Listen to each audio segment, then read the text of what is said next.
예, 여러분 반갑습니다. 어반입니다. 오늘 점심 반찬은 김치가 아니야. 김치 반찬 말고 오늘은 좀 이게 외식으로 준비했다. 항상 사람이 김치만 먹을 수는 없잖아. 다른 것도 이제 뭐 외식도 하고 그래야지. 그래서 26살 자여도 노처녀인 나라. 근데 그 26살도 노처녀인데 시집을 안 가서 난리 난 나라에 대한 이야기를 하려고요. 그래서 정답부터 얘기하자면 정답은 어디다? 쌀국수다. 그게 비엔남이다. 그래서 오늘은 비엔남 쌀국수 반찬 들고 와서 이야기를 해보려고 합니다. 크라샤. 우선은 잠깐만, 베트남 하니까 나는 좀 베트남에 대해서는 할 수 있는 말이 조금 많은 편이거든. 베트남 좀 오래 살았잖아. 개인적으로 6개월 정도 살았으니까 나는.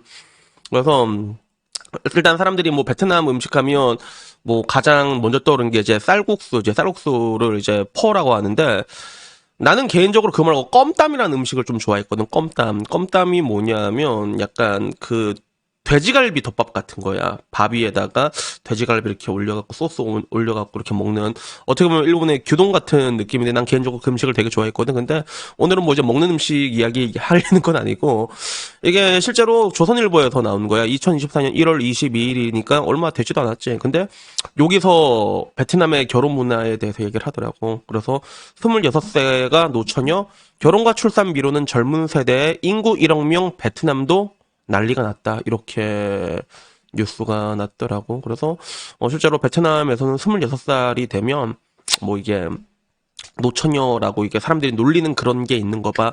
그래서 뭐 한국에서는 뭐 일본에서도 그런 게 있다. 마케이노 이런 얘기하는데, 근데 실제로 일본에서 마케이노라는 단어는 많이 안 써. 그런 거는 그 한국에서 좀 약간 과장돼서 싸움의 진계라는 표현이 과장된 거고, 마케이노라는 표현이 쓰인 적은 있지만 그렇게 뭐 대중적으로 이제 일본 전역에 퍼진 단어는 아니거든. 근데 이거는 베트남에서는 실제로 26살이 되면 그거 가지고 이렇게 놀리는 단어가 있다고 하더라고. 그래서 요 기사를 천천히 읽어보면 그냥 이 기자가 이름이 이미지. 야, 이미지 되게 좋다, 그치? 근데 베트남 친구가 이게 놀러 왔는데 가족들이 같이 놀러 왔나 봐. 그래 놓고, 야, 우리 애가 이게 20대 중반인데 결혼을 안 해서 너무 걱정이다. 라고 얘기하니까 이미지 기자가, 한국에는 30대, 40대도 결혼 안 하고 부모랑 같이 살아요. 이렇게 얘기하니까 그 놀라운 베트남 가족 어머니가, 야, 여기 부모님도 걱정 이빠이겠다. 이런 식으로 얘기를 하면서 이야기가 시작이 됩니다. 굉장히 속상한 표정으로. 그래서 실제로 베트남에서는 20대 중반, 후반 친구들이 자신을 스스로 노처녀라고 칭하는 경우가 많다고 하더라고. 그래서 26살인 친구도, 내년에 결혼해야 될 텐데 이러다가 노처녀가 되겠어 라고 말해서 당황스러운 적이 있었다고 하더라고. 그래서 혼기를 놓친 노총각 노처녀를 노릴 때 에로이 혹은 액과 등의 표현을 쓴다고 해. 그래서 아직 20대인 베트남 친구들에게 어떨 때 이 말을 쓰냐고 했더니, 더 이상 어리지 않아서 아무도 데이트하고 싶어 하지 않은 사람을 놀릴 때 이거는 에로이, 액과 이런 말을 쓴다고 해. 근데 친한 친구들 사이에서 기분 나쁘지 않게 놀리는 약간 이런 표현이라고 하더라고. 에로이, 액과. 이래서 베트남은 이렇게 성조 같은 게 조금 이렇게 한 5개 정도 되거든. 되게 어려워. 그래서 성조 언어가 되게 어려운데, 우리 보통 그 베트남 가본 사람 알겠지만 점원들 부를 때는 항상 에머이 이렇게 부르거든. 약간 좀 비슷한 느낌이지. 에머이, 에로이 약간 이런 느낌이 있지. 그래서 참고로 에머이 같은 경우는 무슨 뜻이냐면, 그냥 어이가, 우리가 사람 부를 때 어떻게 불러요? 어이 이렇게 부르잖아. 진짜 사람 부를 때 어이란 말을 쓰는데 베트남 뒤에는. 근데 그 앞에 뭐가 붙냐에 따라서 부르는 주체가 달라지거든. 그래서 M이 붙게 되면 일단 자기보다 이게 낮은 약간 동생 같은 느낌 있지. 그래서 그 객장이나 이런 데서 뭐 이렇게 밥 먹다가 에머이 부르면 나보고 약간 야 동생아 약간 이런 느낌이라고 하더라고. 우리는 뭐 이게 식당에서 뭐 이모 이렇게 부르는데 이모라고 들으면 기분 나쁘잖아. 그러니까 에모 이렇게 부르고, 참고로 나보다 나이가 많은 사람을 부를 때는 이게 남자 여자가 달라. 그래가지고 요거는 내가 조금 가르쳐 주자면, 이건 나중에 쓸 때가 있어. 그 한마디로 나보다 나이가 많은 사람은 이제 오빠라고 볼 수 있잖아. 오빠는 아잉어이, 그리고 누나를 볼 때 이게 찌어이가 되거든. 그래서 이걸 내가 한 번에 외우게 해줄게. 일단은 오빠 하면 아잉 그러잖아.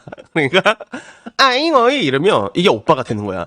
그리고 찌어이는, 우리는 여자하면 왜 열광하지? 뷰지 뷰지 때문에 그렇잖아. 그러니까 뷰는 빼고 찌어 이러면 뭐 누나 이렇게 되는 건데 이거 말할 때도 베트남 성조가 많이 발달했다 하잖아. 이거를 약간 높이면 안 되고 약간 낮춰서 불러야 돼. 그래서 아잉어이 이러면 못 알아들을 수 있어. 그래서 아잉어이 이렇게 아잉어이 이름 알아들어. 아잉어이 이름 알아들어. 그리고 반대로 이제 찌어이도 찌어이 이름 뭐 이름 약간 중국 같잖아. 약간 찌어이 이렇게 밑으로 좀 깔아주더라고. 그래서 제 유튜버 보는 사람 중에는 베트남 갈 사람들 많잖아. 솔직히 많다. 나도 갈 거란 말이야. 근데 요거 여러분들이 조금 외워놓으면 도움이 많이 돼. 그래서 나도 항상 해외여행 갈 때마다 제일 먼저 이게 배우는 말이 안녕하세요랑 감사합니다. 이 항상 배우거든. 그래서 베트남은 이제 신짜오 그리고 이제 감사합니다 까멍 이거잖아. 이 두 개 먼저 배우는데 이런 단순한 말 말고 좀 내가 이제 다른 언어도 쓸 수 있다 이걸 보여주면 걔네들도 좋아한단 말이야. 되게 좋아해요, 실제로. 되게 좋아해. 내가 까멍 이러면 되게 좋아하더라고. 그래서 마치 이거는 그 헐리우드 배우들과 와서 한국 김치 사랑해요. 약간 이런 느낌이라고 해야 되나? 약간 이런 게 있는데, 잠깐만. 어쩌다 보니까 이거 이제 베트남어 강좌 낸데, 뭐 여튼 간에 이야기를 계속 하자면, 결국에는 이제 이런 노총각, 노처녀들이 사회적인 문제가 되고, 실제로 베트남 내에서도 뭐 SNS에 그런 노총각, 노처녀 모임들이 진짜 많대. 그래서 막 멤버가 몇십만 명 되는 그런 것들도 되게 오고, 그리고 자기 소개와 사진을 이렇게 글로 쓰는 걸로 모자라서, 실제로 어머니들이 그런 것들 자기 아들내미 스펙 적어놓고 이렇게 따라라락 이래가지고 그 중매를 나서는 그런 경우도 있다고 합니다.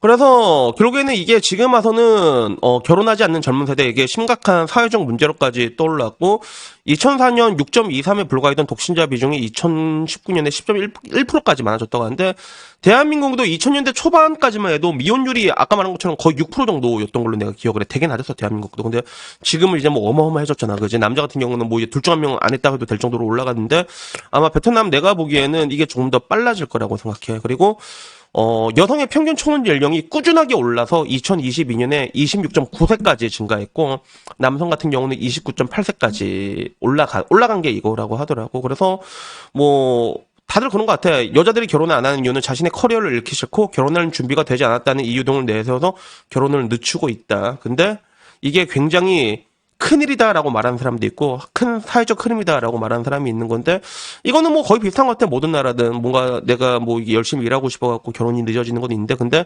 베트남과 한국과 다른 점은 베트남의 여성 경제 참여율은 거의 80% 육박을 한다는 거죠. 여기는 일을 진짜 많이 해.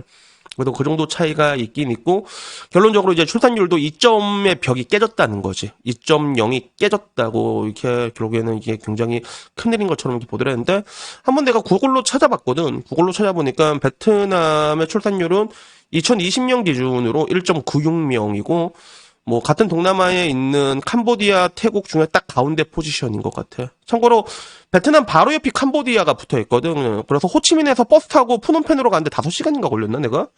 내가 한번 가본 적 있었단 말이야. 호치민에서 버스 타고 넘어가는 게 있거든. 넘어가면 되게 재밌어. 되게 재밌어. 고속도로인데 도로가 1차선 도로야. 나 그게 진짜 깜짝 놀랐고 그리고 막 지나가다 보면 소들 되게 많거든. 근데 그 캄보디아는 가면 소도 되게 삐쩍 말랐다 애들이 진짜 다 말랐어 저쪽은. 그래서 한 그 중간 정도 포지션에 있고 여기에서 한국을 또 치게 되면 한국은 2020년 기준으로 0.84가 나왔지. 그래서 일본 같은 경우는 보면 아직까지 좀 꾸준하게 1.3 일본도 지금 난리 났다 얘기하고 있는데 근데 대한민국은 진짜 난리 났는데 아무도 여기에 대해서 얘기를 안 하고 있는 다들 이제 흐린 눈 하고 있는 그런 분위기인 것 같아요. 그래서 전반적으로 그래서 뭐 오늘 얘기하고 싶은 거는 태국 같은 경우 태국이 아니구나 베트남 같은 경우도 이런 것 때문에 좀 난리가 났다 뭐 이런 얘기인데 근데 그 장면이 좀 생각나더라고. 아까 중간에 뉴스 중간에 어떤 엄마가 나와가지고 막 자기 아들 막 사진 띄우고 막 이렇게 중매하는 게처럼 이게 아들만 그런 게 아니라 딸도 마찬가지야. 딸도 똑같이 자기 딸 있잖아. 엄마들이 나서가지고 그래가지고 그런 거 막 하더라고. 그래서 제 유튜브에 자주 오시는 분들 중에서 그 트리스탄 가이아라고 있거든. 옛날에 직무용 채널에 나왔던 사람이야. 직무용 채널에 나와가지고 블랙박스에 나와갖고 여자친구가 난 공무원 남자랑 결혼하고 싶어 이런데 끝까지 그래 네가 뭐 공무원 남자 결혼하고 싶으면 그래야지. 그러니까 왜 나한테 이렇게 잘해주는 건데 이랬는데 마지막까지 여자 꿋꿋이 데려다주는 남자 있었거든. 근데 그분이 지금 호치민에 있어. 호치민에 있는데 그분도 나중에 집에 가다가 어떤 아줌마가 말을 걸었대. 어떤 아줌마가. 그래서 너 몇 살이냐 그러니까 그분이 나이가 좀 많거든. 몇 살이다. 만 넘었지. 약간 레필코 닮았다. 진짜 레필코 닮았어. 장민호 씨 닮았는데 몇 살이다. 그리고 뭐 어디서 일하냐, 뭐 여기서 일한다. 그러니까 난 맨 처음에 그까지 얘기 들었을 때 아줌마가 지금 가이아님 꼬시려고 한 거예요. 그러니까 그게 아니라 야, 내 딸 회계사인데 만나볼래 이래갖고 지금 베트남 회계사 만나고 있어 지금. 그래서 한국에서는 조금 힘을 못 썼지만 지금 진짜 베트남 와서 이 세계물 찍고 계시는 분이 있거든. 근데 그 얘기가 생각나더라고. 진짜 엄마들이 막 적극적으로 나가가지고 아들이든 딸이든 적극적으로 중매하려는. 그러니까 아쉬운 사람이 우물을 파야 된다고 해서 그 결혼이란 게 베트남 같은 경우는 26살이 스스로가 노처녀라고 얘기한다고 하니까 그때가 되면 이제 되게 적극적으로 나서게 되는 그런 부분들은 확실히 있는 것 같아가지고 요게 재밌어가지고 이야기를 한번 해봤습니다. 그래서 여튼간에 뭐 오늘 이야기는 베트남 반찬으로 아이고 쌀국수 맛있다 그치? 가끔 이런 거 먹어줘야 돼. 그래서 이 얘기 해봤고 다음에는 뭐 조금 더 재밌는 얘기 있으면 또 다른 이야기로 찾아뵙도록 하겠습니다. 아씨 마지막 또 아씨 말이 꼬이네 씨 찾아뵙도록 하겠습니다. 그래서 여튼간에 뭐 오늘 이야기 여기까지고요. 그럼 내일 이 시간에 다시 뵙도록 하겠습니다.